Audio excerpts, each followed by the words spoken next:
Itu ada sisi uniknya. Kalau menamai penjajah itu musta'marin atau al-isti'mar. Isti'mar itu meramaikan dunia. Karena memang bangsa kita dulu itu ya aneh. Tapi nak sampean ngrasani teman-teman ya kualat itu mbah-mbah jenengan. Kita ini dulu memang ya agak aneh. Belanda itu sudah penjajah tapi sama buyut-buyut kita dipanggil Doro. Bisa kamu bayangkan kiai saat itu untuk mengingatkan masyarakat pentingnya melawan Belanda. Wong manggil Belanda saja Doro tuan. Terus kemudian kita berfatwa melawan Doronya. Jadi benahi ilmunya saja itu sak penggawean kira-kira. Jadi ngelola orang bodoh itu ya kangelan. Enggak dikelola itu bangsa kita, dikelola itu ya rodok goblok banget. Wong ngundang penjajah apa? Doro. Jadi itu PR besar.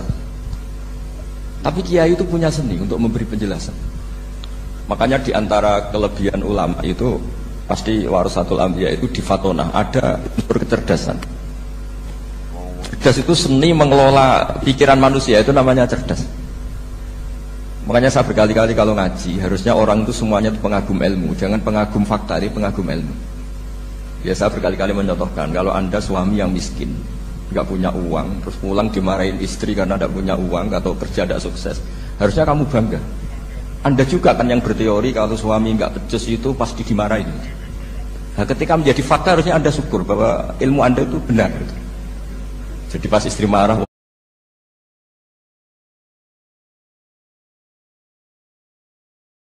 ternyata teori saya ini benar itu. Ini lucu kan, teori Anda mengatakan demikian, tapi pas menjadi fakta Anda tidak siap. Nah, begitu juga menyangkut penjajah. Belanda itu sudah maju, Eropa sudah maju, Indonesia negara yang terbelakang. Di mana-mana terbelakang itu menjadi objek penjajahan. Di mana-mana yang terpelajar itu posisi menjajah. Sehingga ulama adalah mengertikan yang tidak ngerti. Karena teori penjajahan pasti gitu, yang tahu menjajah yang tidak tahu, yang sudah modern menjajah yang belum modern dan seterusnya. Makanya awwalu hadzal din itu al-ilmu. Makanya nomor satu itu ilmu, pengetahuan. Di sini pentingnya sampai Islam mewajibkan thalabul ilmi fardhatun ala kulli muslimin. Karena tadi bisa kamu bayangkan 350 tahun dijajah Belanda, kita manggil mereka itu Doro atau tuan. Kayak apa? Susahnya menggerakkan masyarakat yang cara pandang masih demikian. Yang kiai-kiai sudah tidak berontak dibikinkan masjid di alun-alun, diberi otoritas beragama sehingga dikira Belanda ini baik. Padahal ini dulu ya niatnya menina bubukkan biar tidak ada pemberontakan. Walhasil singkat cerita, kiai-kiai yang sudah di Mekah termasuk Mbah Hasyim, beliau ketemu Muhammad Iqbal, ketemu beberapa ulama dunia, tahu bahayanya musta'marin tadi. Terus akhirnya kiai-kiai kumpul-kumpul fatwa resolusi nopo jihad. Jadi ini mukaddimah sebagai pembenaran, sebagai setuju saya sama Kiai Ulil Albab bahwa nomor satu itu jihad. Tapi jihad tadi pemaknanya harus utuh. Kalau kondisi perang ya perang, kalau kondisi stabil ya jihad untuk memajukan apa? Indonesia. Itu saya ulang lagi dimulai dari ilmu. Sebelum saya ngaji Minhajul Thalibin saya cerita ilmu itu apa? Ilmu itu sederhana, sesuatu yang mudah. Karena ilmu itu fitratallahi allati fataran nasa. Misalnya begini, saya orang miskin, nggak punya apa-apa. Sudah nggak punya apa-apa, nggak punya jabatan, terus keluarga yang nggak pati loyal, mungkin istri ada ngidolakan kita, bahkan anak kita sendiri juga nggak ngidolakan kita. Itu kan sial-sialnya orang, anak kita aja nggak pernah ngidolakan kita. Tapi untuk bahagia itu sebenarnya sederhana. Sederhananya begini, orang pinter itu ingin mempertahankan kehidupannya, terus pinter sampai berubat habis banyak ke Belanda, ke Jepang supaya mempertahankan nyawanya. Nah, si miskin ini kalau dia setiap makan, ya Allah, saya dengan makan ini mempertahankan nyawa saya. Jika makan itu satu kajian ilmiah bahwa ini luar biasa. Bahwa orang punya alpat, punya uang 1 miliar, itu tidak mempertahankan sesuatu yang pokok, yaitu nyawa. Orang tidak punya alpat itu hidup, nggak punya uang 1 miliar hidup. Tapi kalau nggak punya nasi 1 piring, nggak punya air 1 gelas bisa mati. Artinya apa? Orang miskin itu yusyarikul aghniya, sama dengan orang-orang kaya dalam hal kepemilikan hal-hal yang pokok. Tapi kadang-kadang orang miskin itu ya nyon sewu agak belagu, sudah miskin ingin punya alpat, sudah miskin ingin punya uang, ya dia tersiksa. Harusnya cara berpikir, nggak punya alpat itu masih hidup, nggak punya uang 1 miliar masih hidup. Yang punya alpat hidupnya juga pakai nasi 1 piring, yang punya uang 1 miliar juga pakai nasi. Ya kalau itu kan sama, saya punya. Kalau gitu kan bisa miskin rasa kaya. Itu memang harus dilatih. Nah, kalau orang kaya kan rumahnya banyak di mana-mana. Memangnya kalau rumahnya banyak di mana-mana terus tidur di sini 1 jam, di rumah itu 1 jam, malah nggak bisa tidur kan? Tetap aja yang dipakai 1 kamar. Itu gunanya apa punya rumah banyak? Setidaknya zaman miskin itu dia berpikir gunanya apa punya rumah banyak yang dipakai hanya 1. Meskipun suatu saat kalau dia kaya juga berpikirnya agak rubah. Ya penting punya rumah banyak biar kemana-mana punya rumah, nggak apa-apa. Tapi sementara masih miskin jangan berpikir seperti itu. Lah yang menjadi miskin kacau kan sudah miskin berpikirnya gaya orang kaya. Itu kecelakaan itu. Lah itu ilmu, maksudnya itu ilmu. Sehingga dulu Nabi ngajari orang miskin itu sederhana. Ketemu orang miskin sama Nabi diajarkan. Nabi diantara ajarannya begini. Ada seseorang man asbaha, orang yang setiap harinya mu'afan fi jasadi, dia sehat, aminan fi sirbi, negara dalam keadaan aman, tidak dalam ancaman. Indahu qutu yaumi, dia hari itu punya makan. Faka'an nama khizat lahu dunya bihadzafiriha, berarti dia sudah punya dunia isinya. Karena polanya sama. Buat Presiden Amerika itu yang untuk mempertahankan nyawanya ya makan pokok dan minuman pokok, bukan jabatannya sebagai presiden atau punya uang triliunan. Orang paling kaya di Indonesia juga gitu, untuk mempertahankan hidupnya juga dengan makanan pokok. Dan itu orang miskin punya. Nah, kehidupan paling top itu apa? Ya kehidupan yang mempertahankan nyawa itu yang paling top, lainnya itu enggak. Karena mempertahankan nyawa ini super penting dan orang miskin bisa. Nah, saya berharap ilmu seperti inilah menjadikan dulu itu kuat ketika melawan Belanda. Kenapa kuat? Karena mereka gampang syukur.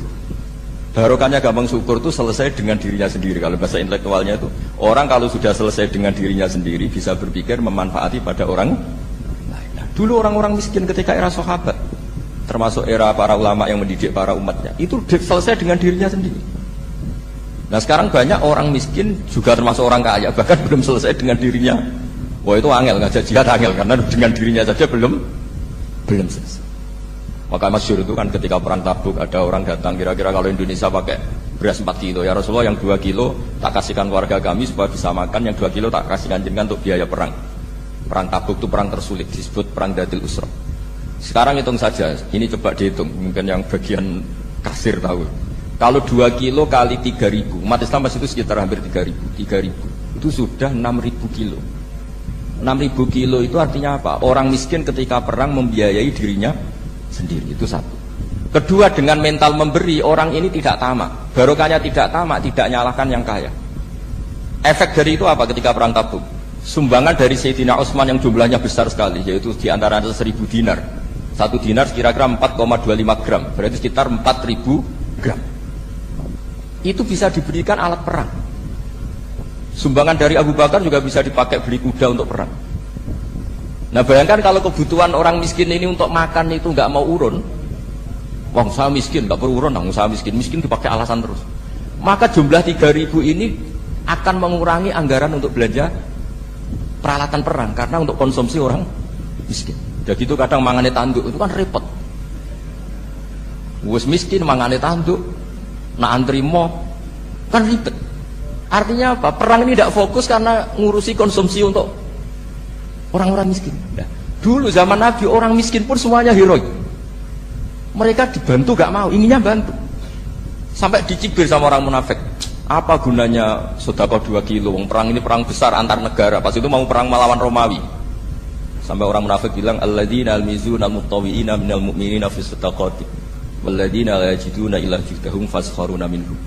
Orang-orang munafik digambarkan Allah orang-orang yang mencibir sedekah kecil. Wong untuk perang besar kok sedekahnya hanya 2 kilo. Tapi yang mahal bukan 2 kilonya. Kalau ada 1 juta orang miskin menyumbang negara 20.000, itu artinya apa? Kita punya rakyat yang inginnya hubungannya dengan negara memberi. Tapi coba kalau kita 2 juta rakyat yang inginnya dari negara mendapat, pegawainya demo ya. Nah ini ajarannya Nabi yang luar biasa. Dulu Nabi itu bisa mendidik orang miskin pun bermental memberi. Nah barokahnya bermental mandiri ini mereka selesai dengan dirinya sendiri. Coba kalau mereka tidak bawa makanan sedikit ketika perang, mungkin kuda yang untuk perang, terus mereka berpikir, bu ini saja disembelih supaya kita bisa makan. Ribet kan? Ngapain beli senjata yang mutakhir, makan saja nggak bisa. Tapi barokahnya mereka urun sendiri. Mereka selesai dengan dirinya sendiri. Ini hebatnya didikan Rasulullah SAW. Nah dulu Mbah Hasyim dan kawan-kawan itu berhasil mendidik seperti itu. Santri yang miskin-miskin itu kalau ngaturi kiai duwene telo itu dikakno telo. Duwene wi dikakno wi. Jika kiai sing wis mapan-mapan, misalnya kados kula wonten kan mun setengah mapan. Ya akhirnya ya iso mangan wi. Jebule wi ku ya enak. Santri ya seneng mergo kiai ini seneng pancen wis suwi mangan pizza misalnya. Lah tapi nek sing melarat terus aku melarat kiai tak kei wi mosok doyan. Wis melarat medhit di alasan kan ribet kan. Ini yang perlu dihilangkan. Medhit kok berargumentasi. Yang mahal itu bukan winya, mental memberi. Orang itu kalau mentalnya memberi itu berarti selesai dengan dirinya. Tapi kalau tidak bermental memberi pasti tamak. Dan tamak itu mesti menghakimi orang lain. Maka dalam kitab hikam diterangkan penyakit terberat itu tamak. Kenapa? Karena orang pikir itu tidak ada kata-kata kitab hikam, bukan kata saya. Yang ada itu tamak. Misalnya gini, saya kenal PLT Bupati Kudus. Tidak pernah saya bilang beliau kikir. Tapi sekali saya pernah ngajukan proposal tidak kesampaian. Wah, boleh medit. Jadi saya menvonis medit itu sebetulnya ya karena punya keinginan tidak kesampaian. Coba kalau tidak, bahwa medit orang serap penting.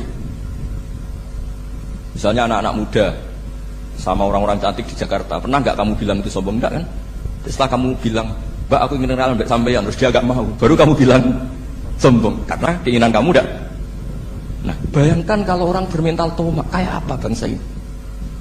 Nah, sahabat itu dididik oleh Nabi, tomak itu selesai, karena keinginan mereka memberi. Sehingga Indonesia bisa merdeka begini itu barokahnya didikan ulama, semuanya ingin memberi. Dulu belum ada negara, tentara-tentara kemerdekaan kalau di kampung-kampung itu ya dibiayai donatur-donatur, termasuk bahasa saya, bu saya dulu. Bu itu berapa ton aja beras untuk pasukan Hizbullah, pasukan TNI. Di Aceh ada Daud berih, ada baca berueh. Jadi baca aja kayak kira asap ada yang berih, ada berueh. Saya juga gak tahu orang Aceh kalau baca berih kan.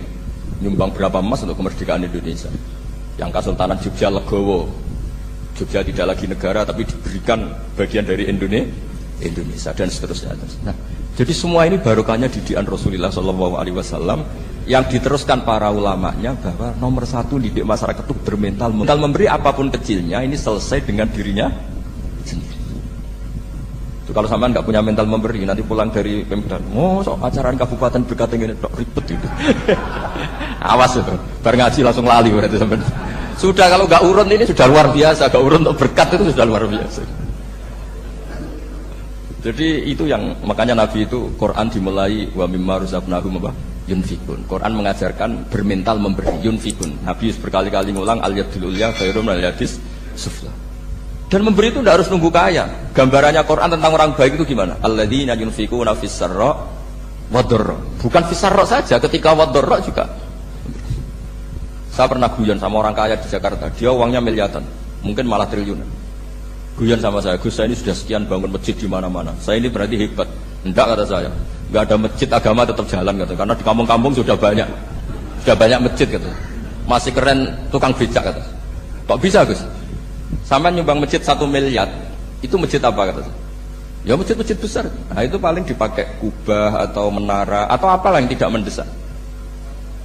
Tapi kalau orang miskin, ngutangi orang miskin itu kalau nggak utang hari itu nggak makan. Kan nggak mungkin tukang becak ke utang ke bank atau orang kaya raya kan kenal saja enggak. Mesti orang miskin utangnya sama orang miskin. Saya kalau orang kaya utang Habib Bidin mesti mau beli Innova. Karena level orang elit, jadi utangnya itu beli Innova, aksesoris Innova, seri terbaru. Tapi kalau orang miskin sama orang miskin, utangnya itu beras untuk nyawa. Ya. Artinya apa? Kalau saya diutangi Habib Bidin untuk beli Innova, itu ganjarannya itu sekunder. Tapi kalau sesama orang miskin itu ganjarannya primer. Keren mana? Hutang-hutangannya orang miskin sama orang kaya. Satu menyelamatkan nyawa, satu menyelamatkan citra. Dia baru sadar, ternyata orang miskin lebih hebat ketimbang saya, lebih hebat tapi tidak usah ditiru kata saya. Cuma dia menjadi tidak sombong sekian miliar yang disumbangkan ke masjid karena dia menjadi tahu ternyata itu tidak banget. Nah kecuali masjid-masjid yang kamu nyumbang memang masjid perintis di daerah-daerah yang belum ada masjid. Kalau masjid-masjid besar itu kan kadang kebutuhannya sudah selera, bukan pokok. Nah saya ini cerita ya, jadi supaya orang tahu lah. Zaman Nabi itu orang sudah selesai semua dengan dirinya sendiri. Jadi maksud saya Islam nggak apa-apa tanpa masjid itu masjid yang sudah sifatnya selera. Indonesia kan masjid sudah sifatnya selera semua. Yang dikatakan masjid pokok kan yang dipakai sholat bisa, dipakai alat sesuci Bisa. Tapi kalau sudah selera ya pondasinya harus begini, lampunya harus dari kristal, terus kubahnya itu sudah selera. Nah rata-rata sumbangan yang miliatan itu kan sudah ke selera. Sementara orang miskin utang-utangan sama orang miskin untuk menyelamatkan apa coba? Nyawa. Artinya para orang miskin jangan kecil hati. Wah saya sudah kok hanya 2 kilo, tapi 2 kilo nyawa. Dan itu pahalanya luar. Nah, ini ilmu asal. Nah Kia itu berhasil seperti itu sehingga orang-orang miskin dulu tuh rumah tentara itu ya nganggo ui, nganggo telo, bahkan ada yang pakai apa itu Pak Hartopo itu pisang itu, arasnya pisang itu, gronggolnya pisang sudah dipakai saja Pak tentara. Tentara di mana-mana bisa makan. Coba kalau yang ngamal yang kaya tok itu tidak cukup. Tapi barokahnya yang miskin juga ikut ngamal itu cukup karena yang miskin itu mayoritas. Jadi didukung kaum miskin itu pasti menang lah kan kira-kira gitu. Karena di mana-mana orang miskin itu banyak. Menemukan orang kaya itu nyari data. Kalau menemukan orang miskin seketemunya pasti ketemu. Dan orang miskin ini dididik ulama untuk berkontribusi. Sehingga banyak tentara ketika dicari Belanda pura-pura jadi petani. Ini juga yang menyelamatkan orang miskin. Nah, ulama dulu itu orang paling sukses mensuasanakan seperti itu. Itu yang diceritakan di perang Tabuk. Mimpa di maka tayazihu qulubu fariqin minhum. Jadi perang Tabuk itu perang di antara yang paling diceritakan Allah berkali-kali apa? Ya Rasulullah tadi malam saya buruh dan ini dapat 2 sok ya kira-kira berapa kilo? Yang separuh untuk keluarga kami, yang separuh saya sumbangkan ke jenengan. Coba perang antar negara hanya menyumbang 2 kilo beras. Bayangkan. Tapi nilainya bukan 2 kilo. Kalau 2 juta rakyat Indonesia nyumbang 2 beras, artinya hubungannya dengan negara hubungan ingin memberi. Dan barokahnya hubungan ingin memberi, ora pati kecangkeman tomak, ora pati kakean menuntut. Ini yang mahal itu yang enggak ternilai itu. Dan itu menjadi kekuatan yang luar biasa sehingga umat Islam bisa mengalahkan pasukan Romawi. Nah, Indonesia dulu kira-kira seperti itu prakemer. Ya, itu saja sebagai mukadimah Hairi Santris. Terusnya ngaos Minhajul Thalibin. Ini sudah sampai bab salam. Kemarin bab sujud, sekarang bab salam. Bismillahirrahmanirrahim. Watsani asyara assalam.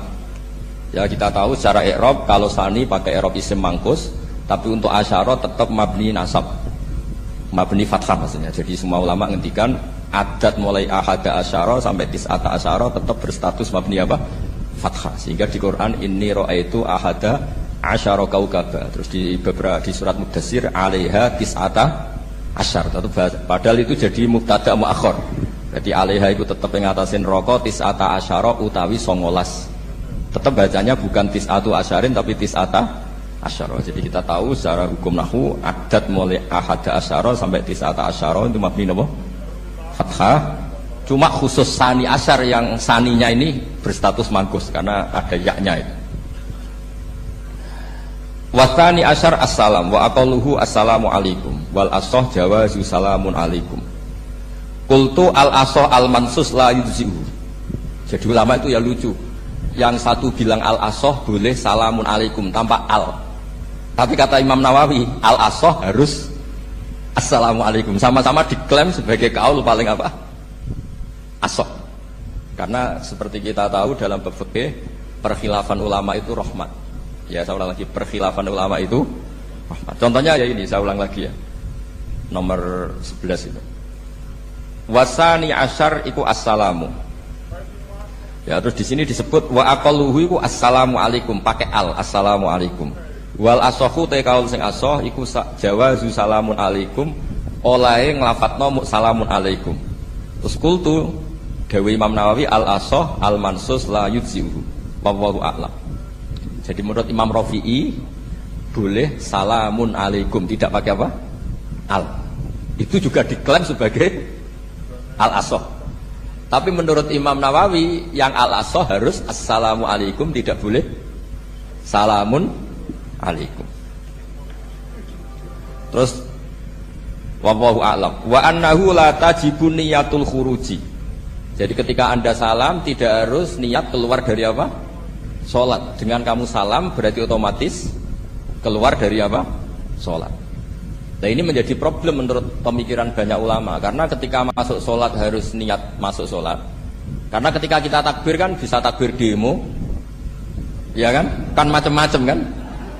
Makanya untuk membedakan itu kan niat. Memang ini kata ulama bukan kata saya. Sekedar melafadzkan takbir ini kan demo ya takbir. Kamu kagum sesuatu juga takbir.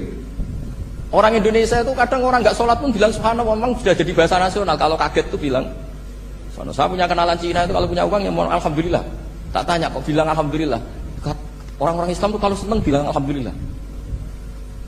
Yang ribet itu kubu sebelah. Kalau orang NU mau layasol itu malah tanya, Gus itu doa orang makan.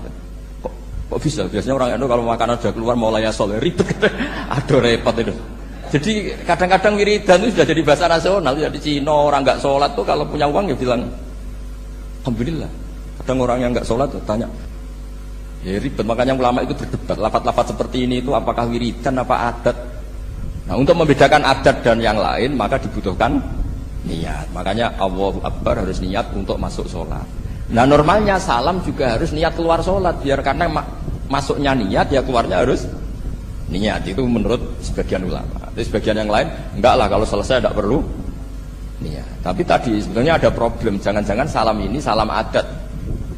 Kebetulan ada temannya masuk terus bilang assalamualaikum, nanti temannya jawab waalaikumsalam. Itu ada kisah nyata. Ini memang naif betul. Ada orang alim sholat. Nah, ketika ada yang mau lewat itu kan dihadangi begini ya. Jadi dihadang gini ya, itu Habibin. Yang lewat itu karena saking nggak pernah yang ngaji malah tidak salaman. Kagetnya bukan main itu. Ada orang sholat, ada orang mau lewat, kan kesunatannya dihadang begini. Sisi ini santai saja malah nggak ada salaman. Terus ribet, ngadepi orang nggak tahu itu ribet. Ya tambah bingung kan, diriwati saja bingung, apalagi sekarang diajak salaman. Kan memang nggak sambung, kulturnya itu nggak sambung. Itu kalau memang bilang assalamualaikum terus pikir kamu waalaikumsalam. Ya ribet, memang ngadepi orang nggak tahu itu ya ribet. Makanya ya agama ini, ngelola agama ini memang. Nah barokahnya ngaji fikih itu beginilah, saya sering cerita. Misalnya kita hafal fikih, takbir itu wajib, rukun. Tapi bentuk ngangkat tangan itu sunnah. Itu barokahnya Masya Allah. Andai kan kita menentukan kaifiyahnya, mungkin kita sok suci. Itu pernah ada peneliti cerita ke saya, Gus saya itu orang NU itu pusing dan terlalu semangat, Allahu Akbar. Apalagi yang was-was, wah itu semangatnya Masya Allah. Malah ada yang tanya, itu takbir berkali-kali itu madhab apa? Jadi orang was-was cobalah bertobatlah, itu jangan sampai jadi madhab baru. Kalau yang was-was orang bodoh gak masalah, coba kalau dia orang alim alamat, nanti muridnya juga niru, oh ternyata takbir yang satu 3 kali itu. Oh ternyata takbir yang saya itu 7 kali. Itu kalau dia jadi imam. Kalau dia jadi makmum nyampai ini pinggir, sampai pinggirnya takut kan bulan ini. Ada yang kayak orang nggak punya uang, Allahu Akbar tangannya diangkat separuh saja enggak. Itu kan, tapi itu enggak ngefek di Indonesia karena dari awal kiai-kiainya ngajarin ngangkat tangan itu nah caranya juga agak ditentukan, terserah kamu. Begitu juga posisikan tangan itu juga sunat. Sehingga kalau sampai ke Turki atau kemana-mana itu ada yang kayak orang baris, ya kan? Habis takbir ya sudah. Ada yang sendakapnya beda-beda. Ada yang nutupi iga yang hilang katanya, sampai ini. Ada yang santai begini. Oh pokoknya nggak jelas. Sehingga itu kalau di militer ini ada Pak Dandim itu juga bingung ini nggak protap ini kan. Tapi kalau di fikih itu memang kalau sekali nggak diwajibkan terserah masing-masing. Ada yang kayak orang baris, ada yang sendakap begini katanya apa nutupi iganya yang hilang. Ada yang sambil laras-laras semua macam-macam. Tapi barokahnya ilmu fikih itu diputuskan memang dari awal tidak wajib. Yang wajib itu takbirnya. Maka duduk juga begitu, meskipun kita sepakat duduk tahiyat ula namanya iftiros, duduk tahiyat akhir namanya tawarruk. Itonis kita hukumi sunnah. Cara den kok ada sohat solatu seperti kemarin di Minhajul Thalibin. Dengan duduk gaya apa saja, sholatnya tetap. Sehingga kalau kita di Arab, misalnya pas haji, orang Arab itu memang ya agak kacau. Orang Indonesia itu kalau sholat duduk itu kan memang benar-benar sakit. Sakit sudah agak mau mati itu benar-benar sholat baru duduk. Orang Arab itu enggak. Sholat duduk pakai kursi, sof itu nggak ada orangnya, ada kosong itu jalan kaki kursinya di bawah. Membawa kursi kuat, sholat duduk. Kalau orang Jawa kan, saya juga iskal orangnya, kalau bawa kursi kuat pindah-pindah tapi kok sholatnya. Kalau orang Jawa agak kebayang, kalau sholat duduk emang bener-bener sakit. Terus saya pernah ditanya lagi sama orang, Gus di Mekah itu kok banyak orang bawa HP, terus kalau ditelepon diangkat soli, itu mazhab apa? Mazhab geblek terus. Tapi ini kan orang Arab, kan seakan-akan terus mewakili internasional kan karena pusat banyak tuh. Ditelepon digoleki telepone wong sae wae golek ini tok wis kangelan ya. Puareng ketemu soli mati. Nah, kita akan diajarin di Indonesia kalau itu membatalkan apa? Salat. Jadi ribet. Nah, barokahnya kitab-kitab seperti ini meskipun kita di Indonesia itu mengikuti panduan yang diarahkan atau yang dibagukan oleh ulama-ulama. Nah, Indonesia itu makanya berkah. Saya sering ketemu ulama Makkah itu kalau muji haji Indonesia luar biasa. Bukan sekedar sopannya. Memang cara hajinya itu nyari kaul yang disepakati itu sah. Karena memang dilatih KBIH, dilatih Kemenak, masih dilatih kiai setempat. Meskipun niatnya ya kadang nggak baik. Saya pernah tak tanya, kenapa kamu lancar haji sebegitu? Kalau sholat kok enggak? Sholat gak sah, gak apa-apa, Gus gak bayar, ini haji. Dia itu sholat bedino, ratau kursus baik kulon. Bareng apa kaji oleh takut takut. Sholat kira tahu takut, nak kaji kok takut. Nak sholat rasa gak iman, Gus gak bayar, ini haji. Sebenarnya kurang ajar kata saya. Jadi ternyata sekarang terkuak. Kenapa orang-orang awam tuh kalau kaji kok semangat belajar? Semangatnya sama dengan sholat apa di bawah haji jauh sholat itu? Berpuluh-puluh tahun sholat itu dengan gaya yang nggak ada perkembangan. Tapi haji pisan langsung keren. Ternyata karena bayar ya. Apa perlu ditiru sholat harus bayar supaya ini supaya. Ya itu alasannya itu. Nah, haji rasa berat Gus, bayar Gus. Nak sholat rasa kok nggak bayar wae maksudnya. Padahal kalau kita ngikuti as-sholat imaduddin, sholat dengan haji itu afdal mana? Afdal sholat, harusnya lebih serius belajar sholat ketimbang belajar haji. Tapi setahu saya nggak ada kan KBIS ya, kelompok bimbingan ibadah sholat. Jadi ini kritikan saya, semoga didengar ya, cobalah. Padahal ini Raden Asnawi dikarang pesolatan supaya orang sholatnya benar ya, sholatnya benar. Ya jadi ngaji fikih seperti ini setidaknya Anda menjadi tidak mudah mengadili orang lain bahwa sholat itu yang takbir tok yang wajib. Misalnya baca ya Fatihah tok, sehingga kalau ada imam lupa baca surat ya gak apa-apa, memang dari tidak wajib. Jadi pemilahan wajib dan tidak ini penting supaya tidak menghakimi pada yang lain. Jangan sampai perilaku kesolehan itu menjadi bentuk yang mengadili, nggak boleh. Itu Pak Kapolres. Kalau di ilmu fikih itu ada ulama penjaga ilmu itu ekstrim-ekstrim. Dulu ada sahabatnya Nabi namanya Jabir bin Abdillah. Ini ada di kitab Bukhari, di kitab sholat. Ya maksudnya al-ilmu tentang sholat. Itu semua yang di masjid itu sudah pakai jubah, pakai gamis. Kalau orang Indonesia mungkin ya pakai hem, pakai baju batik, pakai. Itu dia datang malah gamisnya dicopot, gamisnya dicopot, imamannya dicopot, terus tinggal pakai satu sarung. Terus dicancang di sini, akidan bena torofaihi ala atik, dicancang begini. Kayak cerita-cerita di perang pahlawan itu. Hanya dengan pakai sarung satu dikalungkan. Terus ada orang-orang tabiin bilang gini, "Ungzuru ila ashabi Rasulillah." Ini sahabatnya Nabi kok sholat dengan cara seperti itu, enggak islami banget ya. Enggak keren banget ya. Terus kata Jabir bin Abdillah, "Saya sengaja melakukan ini supaya kamu tahu bahwa batas aurat yang dimaksud Nabi seperti ini. Shalla Rasulullah sallallahu alaihi wasallam fi izarin wahid, akidan baina tarafaihi ala atiki." Saya pernah melihat Nabi sholat seperti saya ini. Tapi barokahnya itu akhirnya diketahui kalau batas auratul rajul hanya mabena surah war rubah.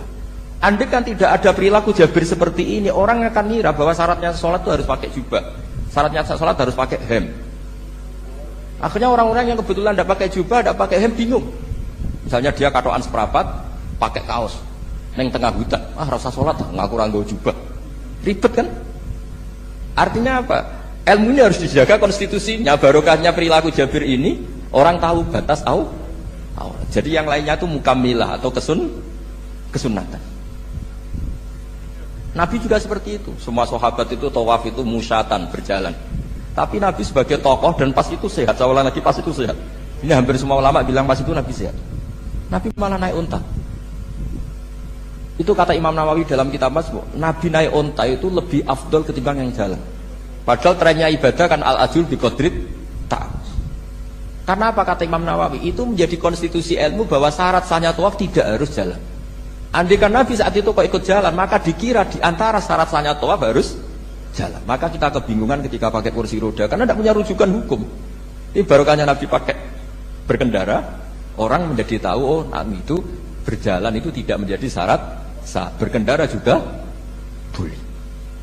Ya ada juga sahabat yang sengaja omong-omongan, maksudnya tawaf kan kudunya meneng wiridan, tapi ada aja omongan untuk menunjukkan kalau ngomong itu tidak membatalkan tawaf.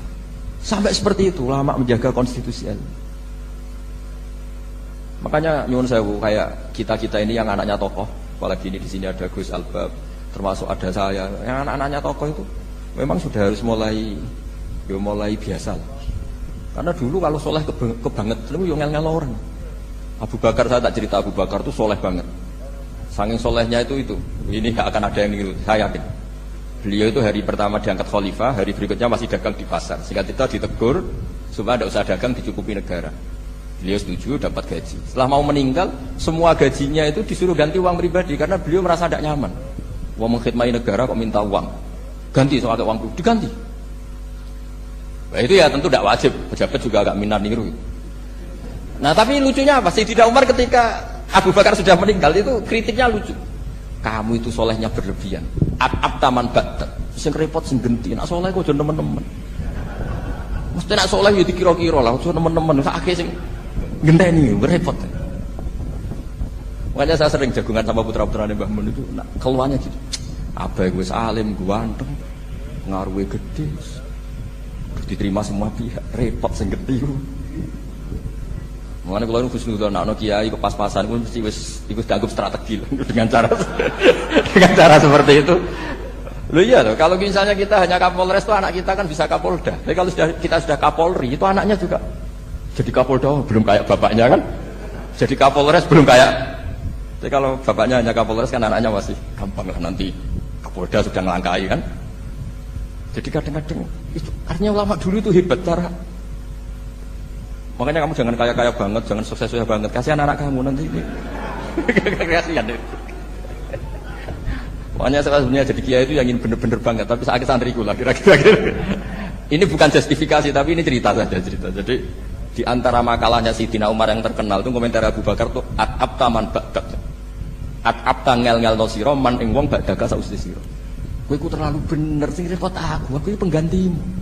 Enggak aku maksa soleh tetep aja kayak Abu Bakar. Maksa soleh nek kayak gue nak soleh kira-kira lah teman-teman gitu. Gantinya. Ini cerita ya, jadi samohon. Nah, barokahnya itu juga kesolehan yang massal itu diakui oleh ulama. Termasuk begini misalnya nyuwun sewu, Nabi itu menyebut kesolehan itu ya termasuk wa fi buti ahadikum sedekah. Kowe ngloni bojomu ya sedekah. Ayat ti ahaduna sahwatahu wa walahu ajrun. Masa urusan itu dapat pahala ya Rasulullah? Jawabnya Nabi enteng. Ali salawatu aha fi haramin akana alaihi wisrun. Kalau dia begitu sama selain istrinya kan dosa. Berarti kalau sama istrinya ibadah, tidur ya ibadah, kumpul istri ibadah, bercengkrama sama keluarga ibadah. Akhirnya ulama bikin satu hukum yang luar biasa. Di antara hukum yang di kitab usul fikih itu begini. Mubah itu tidak ada. Itsmamin mubahin illa wa yatahaqqaqu bihi tarku haramim ma. Fa'il zamu minas sukun tarkul qatli wa minas sukut tarkul qadzaf wal ghibah. Sehingga kita ulama misalnya melihat orang kampung sekatokan seperapat ning omah ngomel mbek bojone, mbok ngomel mbek anake, ini luar biasa karena tidak di diskotik, tidak di tempat-tempat yang seperti itu. Ana wong ning omah nglamun rokokan terus delok tikus liwat misalnya. Lumayan ra delok gambar porno. Itu ada ulama yang berpikir itu karena tidak ada sesuatu yang mubah kamu lakukan kecuali saat itu Anda meninggalkan keharaman. Makanya kata ulama mubah itu tidak ada karena saat melakukan mubah artinya Anda tarkul haram. Wa tarkul haram wajib, berarti fal mubah wajib. Sehingga ulama misalnya sampean turu mulai barisan nanti subuh, hadza taraka zina wa taraka sariqah wa taraka kadza wa kadza. Semoga malaikat pakai usul fikih itu. Nah, kalau malaikat pakai usul fikih itu kamu tidur habis isya sampai subuh hadza tarakal ma'asi kasirah. Lah yang ribet kalau malaikatnya bagian khusuk hadza tarakat tahajud wa tarakal witra wa tarakal itu ribet itu. Nah, kita semoga malaikatnya yang percaya pendapat tadi. Jadi ada dua pandangan, ada ulama mengatakan mubah itu tidak ada karena tidak ada orang yang sedang melakukan mubah kecuali saat itu pasti meninggalkan keharaman. Makanya ini sirinya kenapa dulu kiai-kiai top itu sering jagungan. Orang tahu semua lah, Mbah Zubair seneng jagungan, dulu Mbah Tur sering jagungan di depan Masjid Menara. Karena ingin mensuasanakan bahwa untuk menikmati hidup itu tidak harus dengan Jagungan mbek kanca ya seneng, gejul-gejulkan mbek kanca ya seneng. Ini anggap saja perlawanan terhadap supaya tidak nikmati maksiat. Wa qutbu hadaddin al-istidad bil mubahat kata Imam Ghazali. Inti beragama ini adalah nikmati sesuatu yang dihalalkan oleh Allah Subhanahu.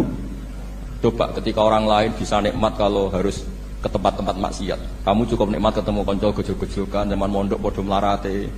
Terus diterusno saiki yo jek melarat atau cocokan melarat itu kan keren loh. Keren. Sisi tok diusir mertuane, tok diusir IP-ne terus cocokan. Lah kowe piye Kang gak apa-apa sabar kabeh kodok-kodar wae yo kan. Oh itu ibadah yang luar biasa. Mergo ridho sama kodok nah macam kiai pas-pasan naik kan. Tapi ya jangan lihat tarokal witro wa tarokat tahajud, tapi kamu juga harus lihat tarokal dhahab ila nikla wa tarokat dhahab ila mahalil ma'. Ya mbok yo sekali-kali muji orang susahnya apa sih? Suudzon itu dikurangi, sekali-kali muji orang lah. Jadi kalau ada orang tidur handa tarokal ma'asi, alhamdulillah. Meskipun ya rada damu sidik tarokal ma'asi wa tarokat toat, ya sudah lah gak apa-apa lah. Tapi nah di sini terus kualitas. Nah dengan cara itu Anda bisa membaca Quran secara fasih. Wa min ayatihi manamukum billaili wan nahar.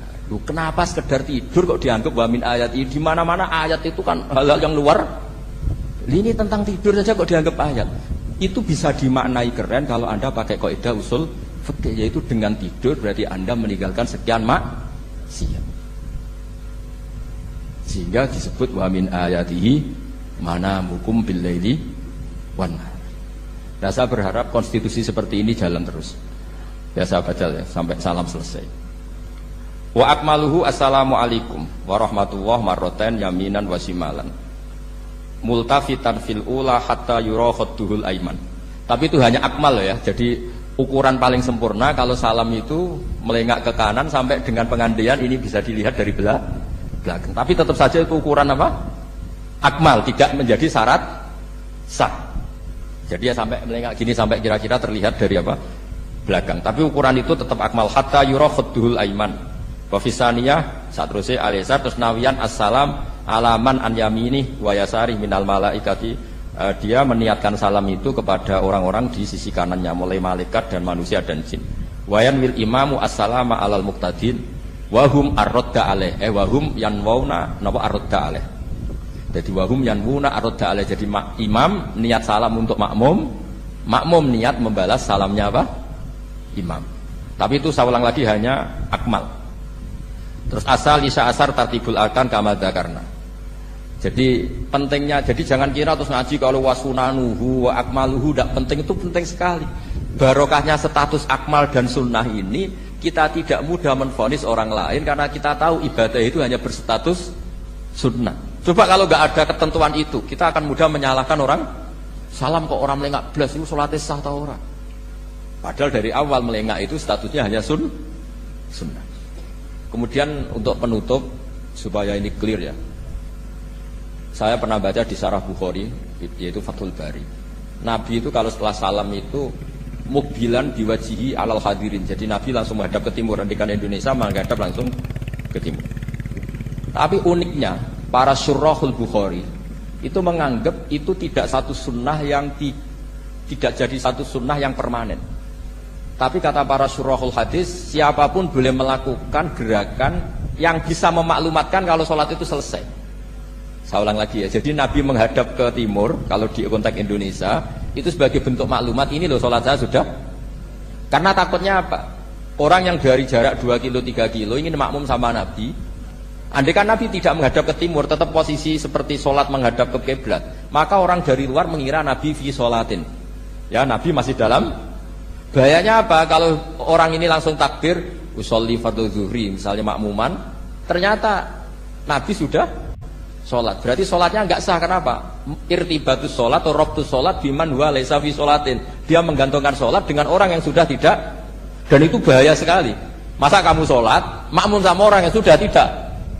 Nah semenjak itu terus ada aturannya ulama, siapapun yang jadi imam harus memaklumatkan diri dengan cara apa saja supaya menunjukkan kalau sholat itu selesai. Makanya adat kiai-kiai kita tetap menghadap kiblat tapi namanya astagfirullahaladzim. Itu sebetulnya memaklumatkan. Loh, nak niat banter nyentak pangeran usah istighfar gianer ya. Gak sopan belas astagfirullahaladzim. Itu sebetulnya itu memang maklumatkan iki lho cung salat wis bar. Nak kowe ape makmum masbuk sing ijek salat atau makmum aku gitu. Ada yang separuh-separuh ya tidak madhep wetan, madhep kulon, madhep ngalor. Ya, itu ya sedengan gitu maksudnya sedengan. Karena memang kata Surahul Bukhari butuhnya itu apa? Imam punya gerakan yang menunjukkan kalau sholatnya itu selesai supaya nggak dikira fi sholatin kemudian ada yang ya clear ini ya. Jadi tidak perlu diperdebatkan kenapa sih ada yang menghadap timur, ada yang menghadap ke utara, ada yang tetap menghadap ke kiblat. Itu nggak perlu diperdebatkan, itu semuanya ada ilmunya, yaitu filosofinya apa? Ada gerakan yang menunjukkan kalau dia sholatnya selesai supaya tidak ada yang ikut. Sekali ada yang ikut berarti nanti apa? Robtus sholati biman laisa fi sholatin, yaitu menggantungkan sholat dia dengan orang yang hakikatnya sudah ada sholat. Ya nyuwun ngapunten sangat.